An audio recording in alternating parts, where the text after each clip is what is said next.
하나님의 자녀로 산다는 것은 하나님을 왕 되심으로 인정하는 것입니다. 오늘은 조금 구체적인 질문을 좀 해보려고 합니다. 하나님을 믿는 것과 하나님을 왕으로 섬기는 것은 다른 것입니다. 믿는다는 것은 굉장히 포괄적인 의미이고요. 하나님을 왕으로 섬긴다라는 것은 나의 주인으로 하나님을 모시고 있다라는 의미입니다. 이것을 특별히 구분해야 될 필요가 있습니까? 그러지 않을 수 있습니다. 그러나 오늘 말씀을 좀 함께 잘 묵상하시고 나누시면서 하나님을 믿는다는 것이 무엇이고 하나님을 왕으로 섬긴다는 것이 무엇인가에 대한 차이들을 좀 함께 생각해 보면 좋을 것 같습니다. 하나님을 믿는다는 것과 하나님을 왕으로 섬긴다라는 것은 원래 같은 뜻이어야 합니다. 내가 하나님을 믿습니다 라는 말과 내가 하나님을 왕으로 섬깁니다 라는 말은 원래는 같은 뜻이어야 하고 동일한 무게를 가지고 있어야 합니다. 그런데 그것이 다른 경우들이 많이 있습니다. 하나님을 믿는다는 것과 하나님을 왕으로 섬긴다는 것이 원래는 같은 무게와 같은 뜻으로 고백되어져야 하는데 그렇지 않을 때 문제가 생깁니다. 제가 예를 들어 드리면 하나님을 믿는다는 것과 하나님을 왕으로 섬긴다는 것이 다르면 어떤 일이 벌어지느냐? 자신의 인생이 상품으로 전락됩니다. 상품 인생이 되는 겁니다. 오늘 주인공은 아비멜렉입니다. 아비멜렉은요, 갑자기 어디서 툭 튀어나온 선지자가 아니고 갑자기 어디서 툭 튀어나온 사사가 아닙니다. 아비멜렉의 아버지가 그 유명한 기드온입니다. 기드온의 아들이 아비멜렉입니다. 기드온은 우리가 다 아는 것처럼 사사기 7장에서 함께 보았던 그 사사입니다. 그 아들이 아비멜렉입니다. 사사기 9장은 아비멜렉의 비극적인 인생을 다루고 있습니다. 아비멜렉은요, 사사가 아니라 정확히 말하면 역사사입니다. 제가 그냥 말을 만든 얘기입니다. 역사사. 사사가 아니라 사사보다 못한 사사의 반대쪽에 있는 사사의 직무는 하나님의 백성들을 이방 민족에게서 구해내는 것이 사사입니다. 그런데 놀랍게도 아비멜렉은 하나님의 백성임에도 하나님의 백성들을 공격합니다. 이방인이 아니고 기드온의 아들로 하나님의 백성 중 일원인 이 아비멜렉이 사사가 되어서 이방인들로부터 하나님의 백성들을 구해야 함에도 거꾸로 하나님의 백성 중 일원인 이 아비멜렉이 하나님의 백성을 공격하여 죽음에 이르게 합니다. 그래서 역사사라고 명칭해 본 것이죠. 아비멜렉은 하나님을 안 믿는 사람이 아니었습니다. 하나님을 모르는 이방인이 아닙니다. 아비멜렉은 기드온의 신앙에 따라 하나님을 믿었습니다. 예배에 참석했다는 얘기입니다. 하나님의 말씀을 배웠다라는 얘기입니다. 하나님의 역사를 배웠고 그것으로 풍성하고 왕성하게 된 아비의 은혜를 받으며 살았습니다.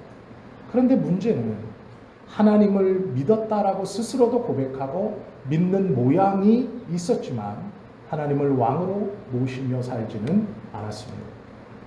아비멜렉의 어머니는 세겜 여인입니다. 기드온이 세겜 땅에 와서 세겜에 있는 한 여자를 보고 그를 흠모하여 아내로 삼고 아들을 낳았습니다. 그것이 아비멜렉입니다. 그런데 문제는 기드온에게는 아들이 70명 있었습니다. 가당키나 한 얘기입니까? 한 남자의 손자, 손녀 70명이 아니고요. 한 남자의 직계 아들이 70명입니다. 이건 무슨 소설이나 만화책에서 듣는 얘기와 같죠. 기드온이 어떻게 이렇게 아들을 많이 낳을 수 있었는가? 왕처럼 살았기 때문입니다. 기드온은 왕이 아니었습니다. 그런데 왕처럼 살았습니다. 첩을 여러 명 두고 황금으로 에봇을 해 입고 왕관은 쓰지 않았지만 왕처럼 세금을 받고 금으로 치장을 하고 첩을 여러 명을 두어 그곳에서 아들들을 낳고 후손들을 낳고 왕처럼 살았습니다. 그 아들 중 한 명이 오늘 주인공인 아비멜렉입니다. 아버지는 왕이 아니었지만 왕처럼 살았고 그 아들은 왕이 되고 싶었습니다. 공자님의 가르침 중에 이런 말이 있습니다. 사람들이 다니는 길 가장자리에서 오줌을 누는 것은 책망하지 마라. 무슨 말이냐면 사람들이 다니는 길가에서 사람들이 보는데 소변을 놓는 것은 좀 부끄러운 행위죠. 그러기에 부끄러운 행위인 줄 알지만 자신의 신진대사가 어쩔 수 없이 지금 너무 급하여서 길 가장자리로 뛰어가 그곳에서 고개를 숙이고 소변을 놓는 거죠. 그건 책망하지 마라. 왜요? 부끄러워할 줄 알고 가장자리로 암암리에 급해서 어쩔 수 없이 하는 것이다. 그런데 공자님의 말씀에 그 다음 말씀이 있습니다. 대로변에서 오줌을 누는 자는 책망하라. 무슨 말입니까? 부끄러움을 모르고 사람들이 지나다니는 길 한가운데서 바지춤을 내리고 소변을 보는 자는 책망해라 라는 것입니다. 부끄러워할 줄 아는 자는 가만히 두어라. 그러나 부끄러움을 잃어버리고 대로 한복판에서 오줌을 누는 자는 책망해라 라는 것이 공자님의 가르침입니다. 무슨 말이냐? 기드온은요 은근히 했습니다. 왕이라고 공표하지도 않았고 자기는 왕이 되지 않겠다고 선언했습니다. 그러나 하는 짓은 왕처럼 살았습니다.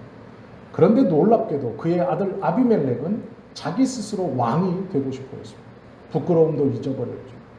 아비가 은근해지자 그 아들은 노골적이 되어버립니다.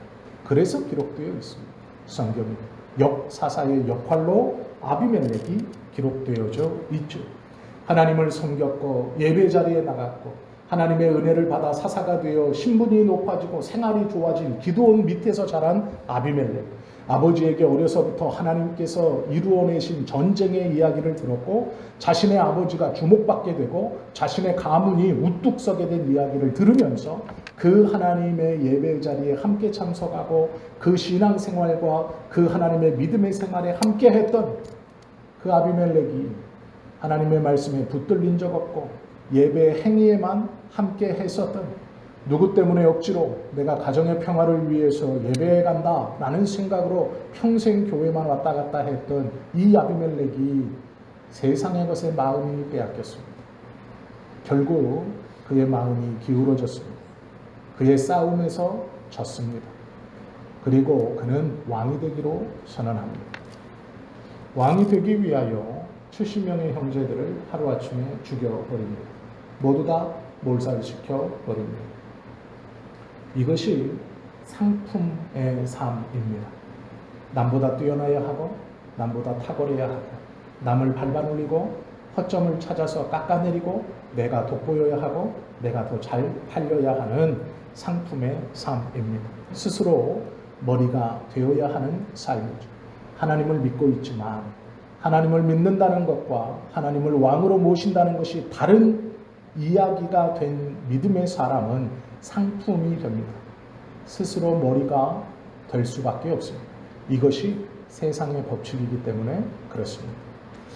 요한계시록 13장 5절에 보면 이런 말씀이 있습니다. 또 짐승이 과장되고 신성모독을 말하는 입을 받고 라는 말씀입니다. 하나님을 대적하는 짐승이 마지막 때에 나오는데 이 짐승의 특징 두 가지가 무엇이냐? 과장되고 하나가 있는데 10개가 있다고 말하는 것, 10개가 있는데 100개가 있는 것처럼 말하는 것. 이것이 과장입니다. 과장되고 두 번째는 신성모독입니다. 스스로 최고가 되는 것이죠. 하나님을 모욕하는 것이죠. 세상은 이것으로 돌아갑니다. 과장과 신성모독. 결국은 하나님에게 말씀에 붙들리지 못하고 세상의 것에 붙들리면 이렇게 됩니다. 이것을 상품 인생이라고 합니다. 마지막 때에 나타나는 하나님을 대적하는 짐승의 두 가지 특징, 과장과 신성모독. 예를 들겠습니다. 통일교회 문선명 그리고 그의 부인 한학자, 우리가 다 아시죠? 지금 감옥에 가 있습니다. 한학자라는 여인은 처음에는 한 남성의 부인이었습니다. 다른 건 없었습니다. 그러나 어느 날 시간이 지나자 문선명이 죽었고 남겨진 한학자가 거룩한 어머니가 되더니 지금은 참 어머니라고 불리었습니다. 처음에는 한 남자의 부인이었고 그 다음에는 메시아의 부인이었고 이제는 스스로 메시아가 되어 참 어머니라고 불려지기를 원하고 그렇게 가르치고 있습니다. 이것이 과장과 신성모독의 대표적인 케이스입니다. 하나가 또 있죠. 이만희입니다. 1931년 9월 15일에 태어나 박태선 장로의 천부교에서 신앙생활을 하다가 1969년 유재열의 장막성전에 들어가서 그곳에서 미장이 일을 합니다.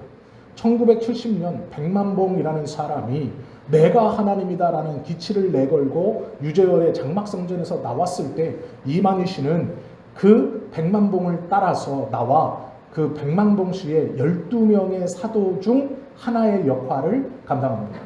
백만봉 씨가 말하던 날 천지개벽이 일어나지 않자 탈퇴하여 유재열의 장막성전을 인수합니다. 그리고 유재열 씨를 비난하다 명예훼손으로 감옥에 갔다 옵니다.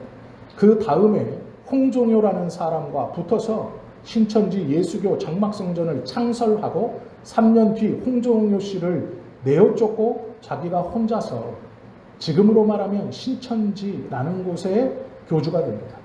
그런데 사람들이 비난하고 이단이라고 정죄하자 우리는 예수님을 믿고 이만희 씨는 그의 대표자일 뿐입니다. 그래서 총회장이라고 하는 겁니다. 그러나 내부적으로는 처음에는 홍종효 씨와 함께 두 증인이었다가 이제는 홀로 남은 이긴 자가 되었고 그 다음은 메시아라고 불리어집니다. 그렇게 가르칩니다. 이것이 과장과 신성모독의 대표적인 모습입니다. 세상의 법에 지배되면 이렇게 변하여 갑니다. 다른 사람 밑에 있다가 그 사람 옆에 섰다가 그 사람의 이론 중 하나가 되었다가 독립해서 어떤 사람과 함께 있다가 결국 그를 내보내고 자기 혼자 독보적인 구세주와 자기 혼자 독보적인 결국엔 메시아까지 나아갑니다. 이것이 마지막 때에 물에서 올라와 사람들을 미혹하는 짐승의 특징, 과장과 신성모독의 대표적 모습입니다. 그러면 한학자 씨나 이만희 씨만 이러는가? 그렇지 않죠. 우리의 모습도 마찬가지입니다. 세상의 법에 지배되어 상품 인생을 살면 다른 이보다 내가 돋보여야 하기 때문에 다른 이를 깎아내려야 합니다. 다른 일의 흠을 잡아야 합니다. 낚시하는 사람들의 가장 큰 기쁨이 무엇인지 아십니까? 제 동생이 낚시배를 하고 있기 때문에 잘 압니다. 저도 낚시를 좋아하기 때문에 잘 압니다. 죄송한 말씀이지만 제 진심. 한 배에 12명이 탔습니다. 새벽 5시 반에 일어나서 준비하고 동이 트기 전에 배를 타고 통통통통통 바다로 나가는 낚시를 하죠. 정말 기쁠 때가 언제인지 아십니까? 내가 60cm 넘는 월척을 잡았을 때 아닙니다. 내 옆 사람이 잡다가 놓쳤을 때. 아, 기쁨이 몰려와요.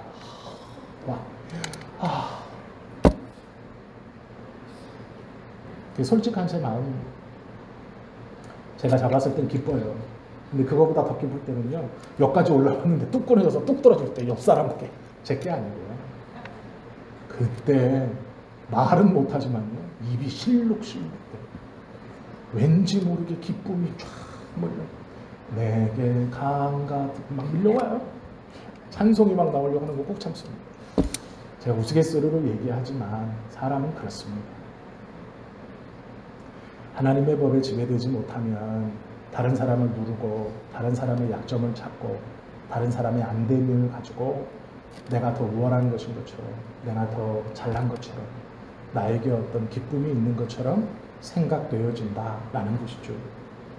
아비멜렉은 하나님을 믿는 가정 안에 있었습니다. 그러나 그는 욕망을 주체할 수 없었습니다. 상품이 되었죠. 그러기에 형제 70명을 한 날 죽여야 합니다. 왜요? 상품이니까. 경쟁자니까.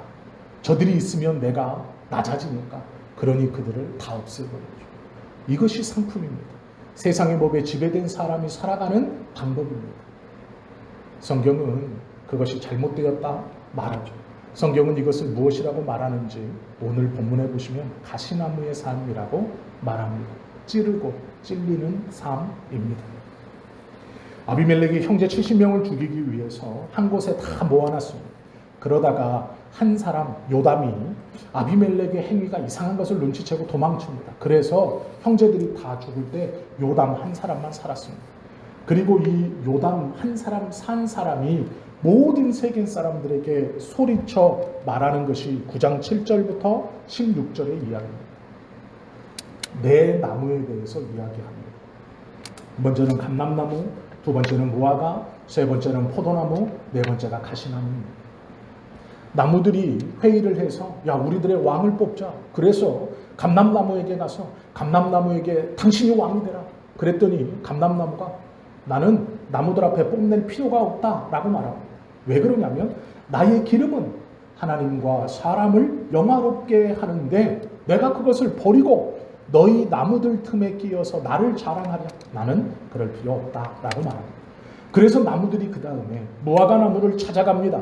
그래서 무화과 나무에게 우리의 왕이 되라 라고 말했더니 무화과 나무가 이렇게 말합니다. 나의 단 것과 나의 아름다운 열매를 내가 어찌 버리고 너희들 가운데에서 나의 우쭐함을 자랑하겠느냐. 나는 그러지 않겠다라는 겁니다. 그래서 포도나무에게 갑니다. 그래서 포도나무에게 너희가 우리 나무들의 왕이 되라 라고 말합니다. 그랬더니 포도나무가 뭐라 그러냐면 만일 너희가 참으로 포도나무가 다른 나무들에게 하나님과 사람을 기쁘게 하는 내 포도주를 버리고 내가 어찌 너희들 사이에서 우쭐대랴 라고 말합니다. 감람나무도 무화과나무도 포도나무도 다 뭐라 그러냐면 그럴 필요 없다. 내가 나의 것을 버릴 필요 없다. 그리고 너희들 사이에 껴서 내가 어찌 우쭐대겠느냐라고 말합니다. 이때 나무들이 마지막 가시나무에게로 갑니다. 그랬더니 가시나무가 뭐라고 그러느냐. 너무도 당연하게 너희가 참으로 내게 기름을 부어 너희 위에 왕으로 삼겠거든 와서 내 그늘에 피하라. 그리하지 아니하면 불이 가시나무에서 나와서 레바논의 백향목을 사를 것이니라 하였느니라. 이게 무슨 말이냐면 가시나무는 그늘이 없는 나무입니다. 그런데 나를 왕으로 삼으려면 내 그늘에서 숨어라. 그리 아니하면 내 가시나무에서 불이 나와서 가시나무와 비교할 수 없는 백향목까지 다 살려버릴 것이다 라는 것이죠. 이것이 가시나무입니다. 무슨 말입니까? 잘 생각해 보셔야 됩니다. 오늘 본문을 그냥 써놓은 게 아니고 하나님이 우리에게 성경에 그냥 기록해 놓은 것이 아니죠. 가시나무는 상품 인생이고 비교하는 인생입니다. 경쟁자들이 없어야 돼요. 다 자기 그늘 아래 있어야 되고 자기 밑에 고개를 조아려야 합니다. 한때 발 사진으로 유명했던 강수진이라는 발레리나가 있습니다. 찾아보시면 그의 발이 막 기형적으로 이렇게 꺾인 것을 볼 수 있어요. 발가락이. 수많은 연습을 통해서 세계적인 발레리나가 된 거죠. 한국인이 아니라 동양인 최초로 세계에서 가장 유명한 발레리나의 발사진이 유명했던 적이 있었습니다. 그 사람이 강수진이라는 발레리나인데요. 이 사람이 인터뷰에서 가장 큰 라이벌은 누구입니까? 라고 물었더니 뭐라고 한지 아십니까? 저의 가장 큰 라이벌은 어제의 강수진입니다. 이렇게 대답했어요. 다른 사람이 나의 경쟁자가 아니고 어제의 내가 나의 경쟁자라는 거예요. 어제보다 오늘 그를 이기기 위해서 더 앞서고 연습하고 나아가야 한다는 의미이죠. 이것이 큰 센세이션을 일으키는 인터뷰 내용이었습니다. 나의 경쟁자는 어제의 나 강수진입니다. 라는 인터뷰. 하나님의 말씀 앞에 붙들리면 가시나무의 인생을 살지 않게 됩니다.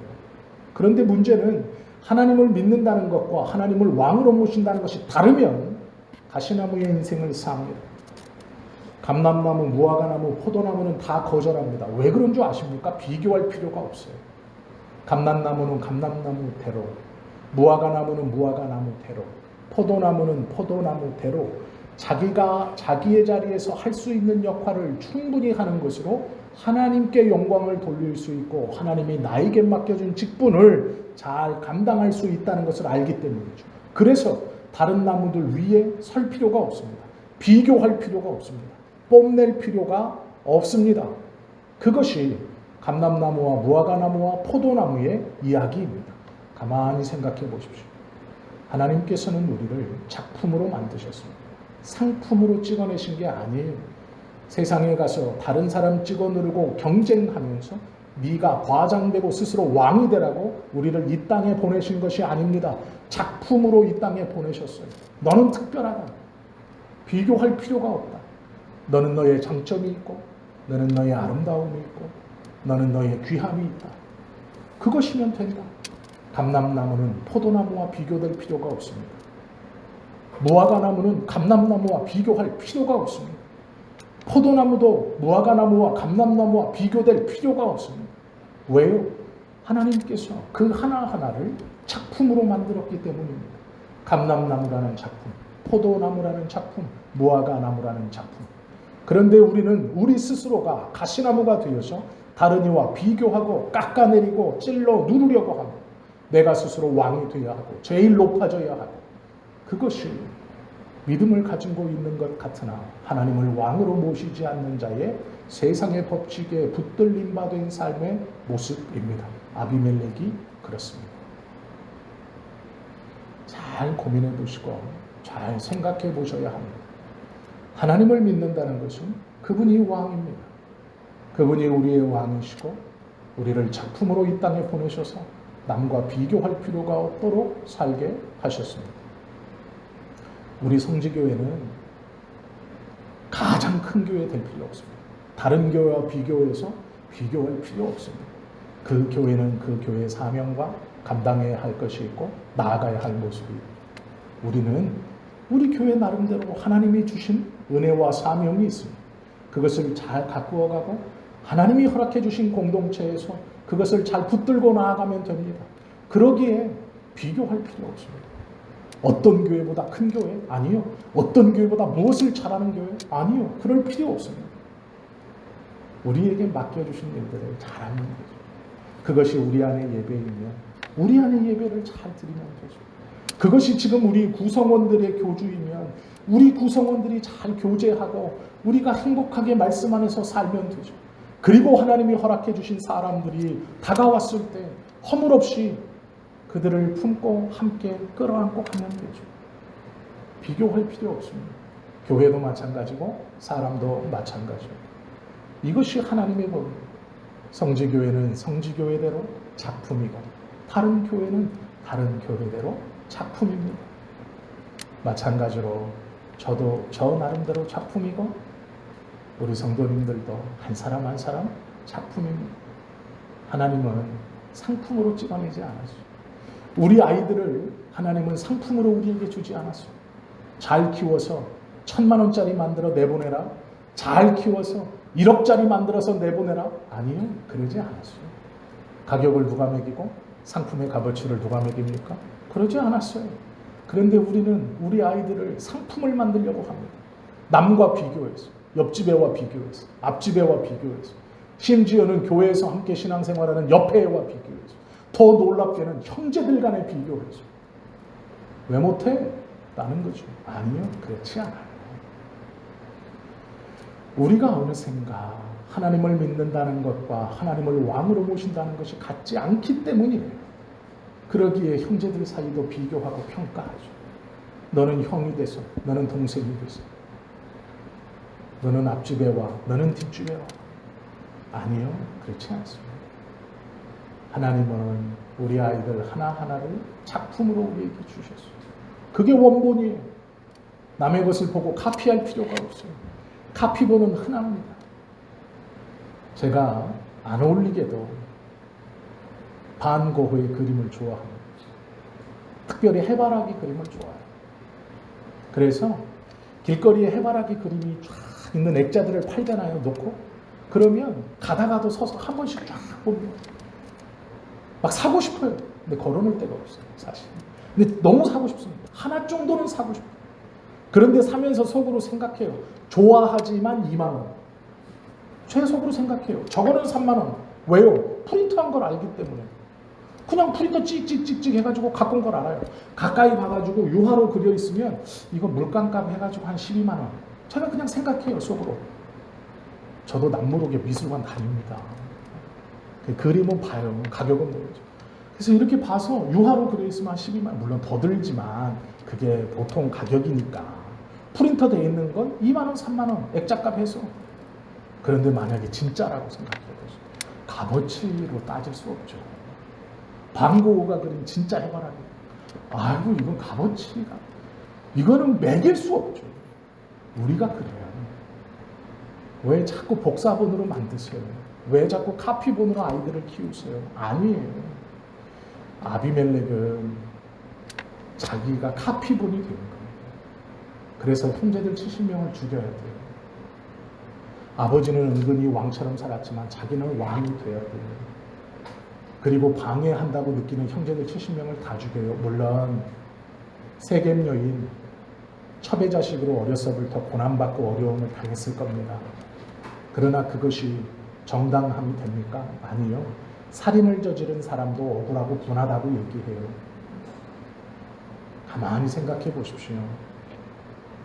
하나님을 믿는다라는 것은 하나님이 우리의 왕 되심을 인정하는 것이고 하나님의 법에 붙들려 사는 것입니다. 하나님은 우리를 하나하나 작품으로 만들었어요. 상품으로 만들지 않았습니다. 우리는 작품이고 우리가 원본입니다. 스스로를 귀하게 여기고 그럴 때 남도 나를 귀하게 여길 수 있는 것이죠. 상품 인생의 최후는 자신을 망가뜨리고 가문을 망가뜨립니다. 아비멜렉이 어떻게 죽은지 아시죠? 탑 위에 숨어있는 자신의 민족들을 공격하려고 방패 들고 탑 위에 갔다가 탑 위에서 맷돌을 가지고 여인이 집어던진 그 맷돌 맞고 머리가 깨져 죽습니다. 왕이 되고자 했던 자의 최후치고는 너무 비참해요. 전쟁에서 멋지게 장군과 장군끼리 싸우다가 죽은 게 아니에요. 맷돌로 머리가 깨져 죽어요. 칼도 아니고 창도 아니고 여인이 탑 꼭대기에서 던진 맷돌을 정통으로 맞고 머리가 깨져요. 이것이 상품 인생의 비참함이에요. 처음에는 밟을 수 있고 처음에는 이길 수 있을 것 같지만 아니에요. 그것이 카피본의 한계예요. 그것이 상품의 한계예요. 그러나 작품은 그렇지 않습니다. 하나님께서 하나하나를 주목하시고 우리가 하나님의 법과 하나님의 말씀에 붙들려 살아갈 때 우리의 삶은, 우리 자녀들의 삶은 완전히 다른 삶이 될 겁니다. 사사기 9장은 그것을 우리에게 가르쳐 주고 있어요. 아비멜렉의 삶을 가만히 생각하면 눈물 날 정도의 삶이에요. 첩의 자식으로 태어났습니다. 형제들이 70명이에요. 얼마나 구박받았겠습니까? 아브라함 본토 여인도 아니고 세겜 여인이에요. 이방인이라고 불리는 세겜 족속에서 와가지고 기드온이라는 자랑하기 좋아하고 어머니도 많고 형제도 많은 그 틈바구니 속에서 어떻게 살았겠습니까? 비참했을 거예요. 서러웠을 거예요. 개인적으로 묵상하면 그의 인생이 불쌍하죠. 그러나 그렇다고 그의 삶의 선택이 옳다고 성경은 말하지 않아요. 우리에게도 말 못한 과거들이 있고 아픈 상처들이 있고 누구에게 말하지 못하는 어려움이 있죠. 그러나 그것이 하나님의 법을 어기는 것은 정당하지 않아요. 성경은 아비멜렉을 선한 사람이라고 말하지 않습니다. 어려움이 있고 아픔이 있었지만 충분히 이해하지만 그것이 하나님의 법을 떠나는 것은 핑계나 이유가 되지 못함이에요. 우리가 하나님의 법에 붙들려 산다는 것은 하나님을 믿는다는 것은 하나님을 왕으로 섬기는 것과 같은 의미가 되어야 합니다. 같은 뜻이 되어야 합니다. 이것은 누군가 대신 책임져 줄 수 있는 것이 아닙니다. 우리의 삶을 우리가 선택하고 우리가 붙들고 하나님의 법을 따를 것인가 세상의 법을 따를 것인가 라는 것이죠. 작품으로 살면 행복해요. 비교할 필요 없거든요. 감람나무는 감람나무대로, 포도나무는 포도나무대로, 무화과나무는 무화과나무대로. 저는 저대로, 우리 성도님들은 성도님 한 분 한 분대로 살아갈 의미와 이유가 충분합니다. 그것으로 된 겁니다. 다른 사람들과 비교하지 않으셔도 돼요. 저도 다른 목회자와 비교할 필요 없어요. 제 스스로 하는 다짐입니다. 우리 성도님들도 마찬가지예요. 하나님은 우리를 작품으로 만드셔서 우리 하나하나가 원본이에요. 너무도 귀합니다. 원본이기 때문에 값을 매길 수 없고 하나님은 그래서 우리 하나하나를 너무 귀하게 보죠. 사사기 9장은 그 말씀을 우리에게 해 주시는 거예요. 우리 자녀들에게 어떤 말을 가장 많이 해야 할까요? 공부해라? 아니죠. 사랑해라? 아니죠. 예수를 믿어라? 그것도 아닙니다, 사실. 하나님이 널 만드신 거예요. 너의 아름다움, 너의 멋, 하나님께서 너에게 주신 그것, 비교하지 말고 그것을 귀하게 여기며 살아라 라고 해야 해요. 그러면 아름답죠. 그러면 귀하고 복된 작품이 되죠. 아이들을 자꾸 상품으로 만들지 마세요. 우리 스스로도 상품이 되어서는 안 되죠. 하나님께서 우리에게 물을 거예요. 마지막 때 분명히 물을 겁니다. 너는 무엇으로 살았는가?